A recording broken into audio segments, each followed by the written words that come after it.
ప్రేక్షక మిత్రులందరికీ కూడా శుభాకాంక్షలు.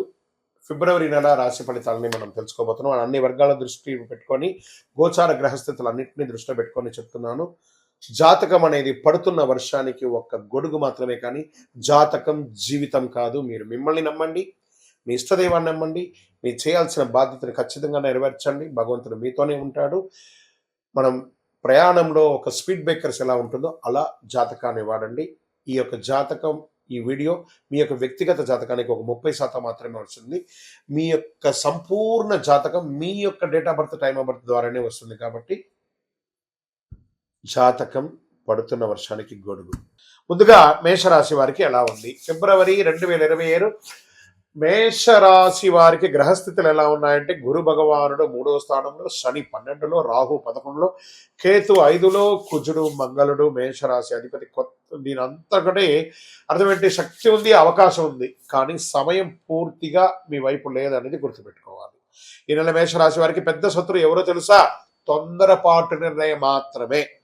ఇప్పుడే చేయాలి, ఇప్పుడే నిర్ణయం, ఇప్పుడే లాభం అనే ఆలోచన వల్ల ఈ నెలలో అన్ని అవకాశాలు సమస్యగా మారే అవకాశం ఉంది.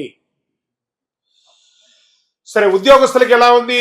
స్త్రీ పురుషులు ఇద్దరికి వర్తిస్తుంది అనమాట. పని ఒత్తిడి పెరుగుతుంది, గుర్తు ఆలస్యం, అధికారులతో అభిప్రాయ భేదాలు చాలా ఉన్నాయి. ఈ నెల జాబ్ మార్పు వద్దు, ఏమైనా మార్చాలనుకుంటే ఓర్పుతో పని చేస్తే మంచి ఫలితాన్ని పొందుతారు. ఈ నెల మాటలు కాదు, పని మాత్రమే మాట్లాడాలి, గుర్తుపెట్టుకోండి ఉద్యోగులకి. ఇంకా నూతనంగా ఉద్యోగం కోసం ప్రయత్నం చేసే వాళ్ళకి ఇంటర్వ్యూలు వస్తాయి, కానీ ఫైనల్ కాల్ ఆలస్యం అవుతాయి. రిజెక్షన్ రాదు, గ్రహాల వల్ల వచ్చే డిలే మాత్రమే ఇది అని కూడా చెప్పుకోవచ్చు. ఇంకా ఇండస్ట్రియల్ సర్వీస్ సెక్టార్లో ఉన్న వాళ్ళకి పని భారం పెరుగుతుంది, సర్వీస్ సెక్టార్లో ఒత్తిడి పెరుగుతుంది, వ్యాపారంలో లాభం ఉన్న నిలకడ లేకుండా ఉంటారు. కొత్త వ్యాపారాలు ఏది ప్రారంభించకండి, ఉన్నదాన్ని కాపాడుకోండి. ఈ నెల రిస్క్ కాదు, రక్షణగా ఉండమని చెప్తున్నాం అంతే. ఇక ఆర్థికంగా ఆకస్మిక లాభం ఆశ వద్దు, షార్ట్ టర్మ్ ట్రేడింగ్ వద్దు, అప్పులు పెంచుకోవద్దు. ఈ నెల డబ్బును కాపాడేది ఏడాది మొత్తం కాపాడుకున్నట్టు. ఈ ఒక నెల ఫిబ్రవరి నెల మీరు కొంచెం జాగ్రత్తగా ఉంటే, డిసిప్లిన్ కాబట్టి 1 year వరకు బాగుంటుంది. ఇంకా విదేశాల్లో మేము ఉద్యోగాల కోసం వెళ్తున్నాం, చదువు కోసం వెళ్తున్నాం అన్న వాళ్ళకి అప్లికేషన్ ముందుకు వెళ్తాయి. వీసా అడ్మిషన్ కొంచెం ఆలస్యం అయ్యే అవకాశాలు ఉన్నాయి. ప్రయత్నం చేయండి, ఫలితం కోసం ఓర్పుగా వెయిట్ చేయండి. ఇక వ్యవసాయదారులకు తీర్చుకుంటే నీటి సమస్య, ఖర్చులు పెరుగుతాయి, దిగుబడి ఆలస్యం.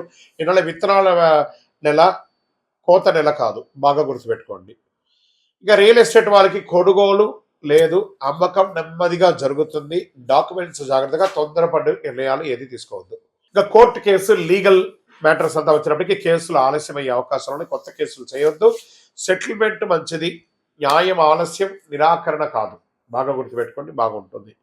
ఇంకా ప్రేమికుల మధ్య, బంధాల మధ్య, భార్యాభర్తల మధ్య అనుమానాలు ఎక్కువ వస్తాయి, మాటల వల్ల దూరం, పిల్లల విషయంలో టెన్షన్స్ వస్తూ ఉంటాయి. ఈ నెల ఏం చేయాలి? మౌనమే మీకు రక్షణ, ఓర్పు మీకు మంచి ప్రేమను ఇస్తుంది. ఇక స్పోర్ట్స్, అథ్లెటిక్స్ వాళ్ళకి ఎలా ఉంటుందంటే, ఎనర్జీ ఎక్కువ, చిన్న గాయాల అవకాశం ఉన్నాయి, తలనొప్పి, నిద్రలేనితనం ఉంటుంది, కోపం తగ్గితే ఆరోగ్యం మెరుగ్గా ఉంటుంది. ఓకే. ఇక ఐటీ సెక్టార్, ఈ యొక్క ట్రేడింగ్ సెక్టార్లో ఉన్న వాళ్ళకి అందరికీ కూడా కొంచెం జాగ్రత్తగా ఉండాల్సి ఉండవచ్చు. ఇంకా media, electronic media, printing media వాళ్ళకి అవకాశాలు వస్తున్నాయి, కానీ దాన్ని మీరే పోగొట్టుకుంటున్నారు, జాగ్రత్తగా ఉండాలి. మరి ఈ నెల మీకు ఎరుపు రంగు మరియు తెలుపు రంగు బాగా కలిసి వస్తుంది. అదృష్ట సంఖ్య 1 మరియు 9. అదృష్ట దిక్కు తూర్పు దిక్కు చాలా కలిసి వస్తుంది. అదృష్ట రోజు మంగళవారం. మీకు ఉదయం 6 గంటల నుంచి 8 గంటల వరకు చాలా మంచి సమయం ప్రతిరోజు. ఈ నెలంతా కూడా బాగా గుర్తుపెట్టుకోండి. సరే, పరిహారాలు ఏమైనా ఉన్నాయంటే, ఖరీదైన పూజలు, హోమాదులంతా ఏం చేయక్కర్లేదు. తొందరగా స్పందించకపోవడం, మంగళవారం ఎక్కువ హనుమాన్ చాలీసా పారాయణం చేయండి, సుబ్రహ్మణ్య స్వామి ఆరాధన చేయండి, ఉదయం సూర్యుడికి లేచి నమస్కారం చేసి నీళ్లు పోయండి, కోపం వచ్చినప్పుడల్లా మౌనంగా ఉండండి, సుబ్రహ్మణ్య స్వామికి 19 దీపాలు వెలిగించండి, 19 ప్రదక్షిణాలు చేయండి, మీ ఇష్ట దైవాన్ని ఇలవేల్పుని ప్రార్థన చేసుకోండి. మీ వయస్సు సంఖ్య ఎంత ఉందో ఈ నెల మొత్తంలో ఒక్కసారైనా మీ ఇష్టదైవం దగ్గరికి వెళ్ళి అన్ని దీపాలు వెలిగించండి ఒళ్ళునతో. ఇక్కడ మీ యొక్క వ్యక్తిగత జాతకానికి మా నంబర్కి మీరు మీ యొక్క పేరు, date of birth, time of birth, place of birth WhatsApp చేయండి. మా అడ్మిన్స్ మీకు రెస్పాండ్ అవుతారు. మీ యొక్క ఇష్టదైవ దేవాలయంలో మీ వయస్సు ఎంత ఉందో అన్ని దీపాలను నెలకొకసారి వెలిగించండి. అతి శక్తివంతమైనటువంటి 48 రోజులు పూజ చేసినటువంటి కరుంగాలి మాలను ధరించండి. ఆరోగ్యంగా ఐశ్వర్యంగా ఉండండి. నెగిటివ్స్ అంతా తొలగిపోతుంది. ఇంకను మీ యొక్క వ్యక్తిగత జాతకం కోసం మీ పేరు, మీ date of birth, time of birth, place of birth WhatsApp చేయండి. మా అడ్మిన్స్ మీకు రిప్లై ఇస్తారు. రథసప్తమి. ఈ రథసప్తమి అంటే ఏంటి అసలు? అసలు ఎందుకు చేయాలి? ఆ రోజు చేయవలసిన విశేషాలు అంటే సూర్య జయంతి అని కూడా చెప్పచ్చు. ఆరోగ్యాన్ని ఇచ్చే ఒక అద్భుతమైనటువంటి ఒక డే, హెల్త్ డే అని కూడా చెప్పచ్చు. అందరికీ నమస్కారం. రథసప్తమి అంటే కేవలం ఒక పండుగ కాదు, ఇది సూర్యుని యొక్క మహోత్సవం. అందరూ కూడా సూర్య నమస్కారం అంటుంటారు చూసారు. ఆ 12 నమస్కారాలు బెండ్స్ అంతా చేయకుండా సూర్యుడికి చేసుకుంటే శరీరంలో ప్రతి అవయవం కదులుతుంది. ఫస్ట్ ఆరోగ్యం అంటేనే సూర్యుడు, సూర్యుడు అంటేనే ఆరోగ్యం. మాఘమాసం శుక్లపక్షం సప్తమి తిథి నాడు సూర్యుడు తన దివ్య రథంపై ఉత్తరాయణ ప్రయాణం ప్రారంభిస్తారు. శాస్త్ర విశ్వాసం ఇది. అంటే దక్షిణాయనం అయ్యి ఉత్తరాయణ ప్రారంభం కావాలి కదా. 7 గుర్రాల మీద కూర్చొని, రథం మీద కూర్చొని సూర్యుడు తన యొక్క యాత్రను ప్రారంభిస్తున్నట్ట 7 దిక్కులకి. అంటే అందరూ ఆరోగ్యంగా ఉండాలని ఆయన ప్రారంభించేశారు. అందుకని దీన్ని సూర్య జయంతి అని కూడా అంటారు. సూర్యుని రథానికి 7 గుర్రాలు, ఇవి 7 వర్ణాలు, 7 రోజులు, 7 శక్తులు సూచిక. ఈరోజు చేసిన సూర్యారాధన వల్ల ఆరోగ్యం, శక్తి, తేజస్సు, దీర్ఘాయుస్సు లభిస్తాయని శాస్త్రోక్తి. చేస్తే మంచిది కదా. అర్క స్నానం, ఈ జిల్లేడాకు ఉంటుంది కదా, ఆ జిల్లేడాకుని నెత్తి మీద పెట్టుకొని తల ముందు నువ్వుల నూనెతో చక్కగా శరీరంతో అభ్యంగన చేసి సూర్యుడు ఉదయించగానే లేచి వారికి నమస్కారం చేసి ఆ జిల్లేడాకు పెట్టి మంచి వేడి నీళ్లతో స్నానం చేసి అది పడుతుండగా ఆ ఆకుని కింద పడేయకుండా చేయాలి స్నానం. అదే నీళ్ళ యొక్క ఫోర్స్తో పడిపోవాలి. పెట్టుకోవడం మాత్రం మన బాధ్యత. అది జిల్లేడాక అంటే అవును, అక్కడే శ్వేతార్క మూల నివాసాయ. ఆయన శ్వేతార్కం అంటే ఆయనకి చాలా ఇష్టం, తెల్లటి జిల్లేడు అంటే. ఆ అర్కం ఎలా పెట్టుకోవాలి? ఆకులు తల, భుజాలు, మోకాళ్ళపై ఉంచుకొని స్నానం చేయాలి. ఇది రోగ నివారణకు ఒక అద్భుతమైనటువంటి శక్తి. కాబట్టి ఆన్లైన్లో తెచ్చుకొని, సిటీలో ఉన్న వాళ్ళకి దొరకవచ్చు, ఆన్లైన్లో తెచ్చుకొని, లేదా కొంచెం అటుపక్క అలా వెళ్ళండి. ఊరు బయట వెళ్ళాలంటే ఎక్కడ పడితే అక్కడ జిల్లేడు చెట్టు ఉంటుంది, తెంచి పెట్టేసుకొని కవర్లో పెట్టేసుకోండి, చక్కగా తీసుకోండి. ఇంకా తూర్పు దిశగా నిలబడి సూర్యుడికి అర్ఘ్యం నీళ్లు వదలడము. ఓం హ్రీం హ్రీం హ్రౌం సహ సూర్యాయ నమః అనే మంత్రాన్ని జపం చేసి నీళ్లు వదలండి. మళ్ళీ చెప్తున్నా, ఓం హ్రీం హ్రీం హ్రౌం సహ సూర్యాయ నమః అని 7 సార్లు కానీ 12 సార్లు కానీ నీళ్లు వదిలి జపం చేయండి. చాలా బాగుంటుంది. ఇంకా జనరల్గా యోగా పద్ధతిలో సూర్య నమస్కారం అనేది ఉంటుంది కదా, ఆ పద్ధతి ప్రకారం దానికి ఒక్క సూర్య నమస్కారాన్ని 7 సార్లు చేయాలి. అంటే 12 కలిపితే 1, దాన్ని అలా 7 సార్లు చేయండి. సంవత్సరానికి కావాల్సిన ఎనర్జీ నకసిక పర్యంతం ఆరోగ్యం అంతా బ్రహ్మాండంగా అయిపోతుంది. ఆరోగ్యం సూర్యానుగ్రహం వల్లే లభిస్తుంది. కాబట్టి రథసప్తమి నాడు చేసిన సూర్యారాధన సంవత్సరంతో శక్తినిస్తుంది.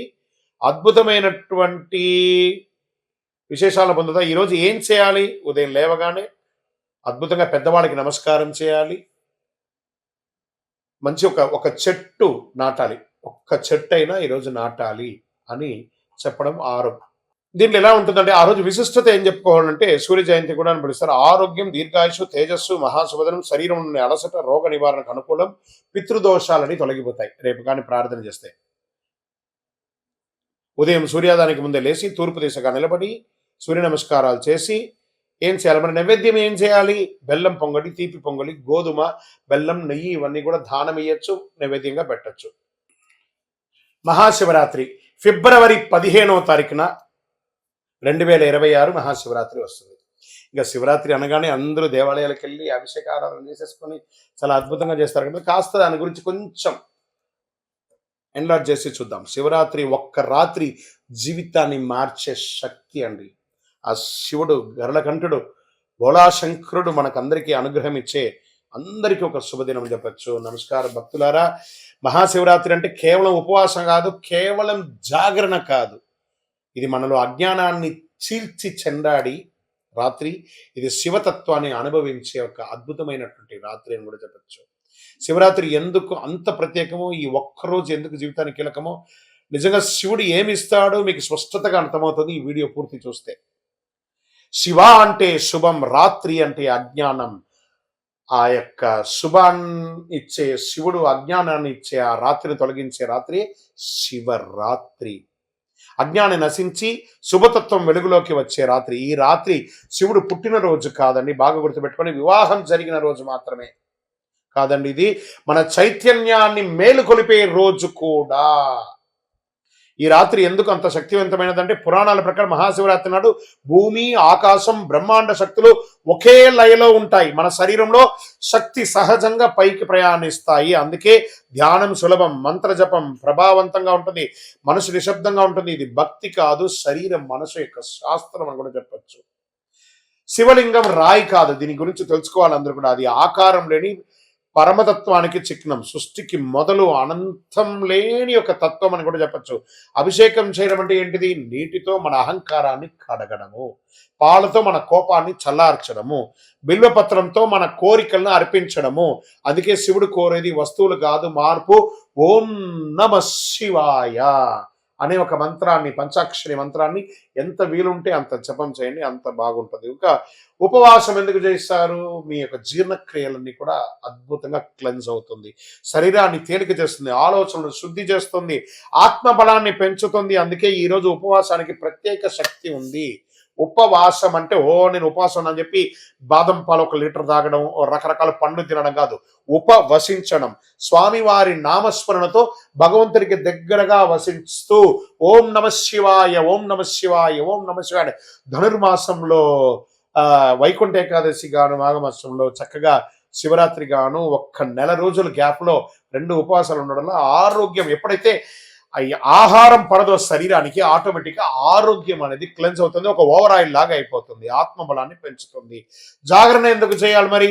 శివరాత్రి జాగరణ అంటే నిద్ర లేకపోవడం కాదు, అవగాహనతో ఉండడము. నిద్ర అజ్ఞానం, జాగరణ జ్ఞానం అన్నారు. అందుకే ఈ ఒక్క రాత్రి జాగరణ జీవితంలో ఎన్నో తప్పుల నుంచి కాపాడుతుంది, జాగరణిస్తుంది. ఎవరు శివరాత్రి పూజ చేయాలి? ఉద్యోగ సమస్యలు ఉన్నవారు, ఆరోగ్య సమస్యలు ఉన్నారు, మానసిక ఒత్తిడి ఉన్నారు, కుటుంబ కలహాలు ఉన్నవారు శివుడి సమస్యలతో తీసుకోపోడండి. సమస్యను ఎదుర్కొనే శక్తిని ఇస్తాడు, గుర్తుపెట్టుకోండి. అది శివరాత్రి రోజు చేయండి, ఇదే శివకృప. శివరాత్రి రోజు ఏం చేయాలి? సాధ్యమైనంత వరకు ఉపవాసం ఉండాలి, శివనామస్మరణ చేయాలి, బిల్వపత్రార్చన చేయాలి, కొద్దిసేపు మౌనం ఉండాలి, రాత్రి ధ్యానం లేదా మంచి కథ, శివకథ వినండి చక్కగా. అందుకని సినిమాలకు వెళ్ళి టైం పాస్ చేయడం కాదు. భయం అవసరం లేదు, ఖరీదైన పూజ అక్కర్లేదు, భక్తి అవగాహన చాలండి. ఎవరు చెప్పిన శివరాత్రి నిజం, ఇది గుర్తుపెట్టుకోండి. శివుడు కోరికలు తీరుస్తాడు అనుకుంటే అది భక్తి, శివుడు మనల్ని మారుస్తాడు అనుకుంటే అది జ్ఞానం. మహాశివరాత్రి కోరికల పండగ కాదు, చైతన్య పండగ. మహాశివరాత్రి మీ జీవితంలో శాంతి, స్థిరత్వం, శివతత్వం ప్రసాదించాలని ఓం నమ శివాయ. అందరూ ఆయురారోగ్య ఐశ్వర్య భోగభాగ్యాలతో ఉండాలని అఖిలాండ కోటి బ్రహ్మాండ నాయకుడు ఆ యొక్క కైలాసనాథుని ప్రార్థన చేసుకుంటున్నాం. ఓం నమ శివాయ, ఓం నమ శివాయ, ఓం నమ శివాయ.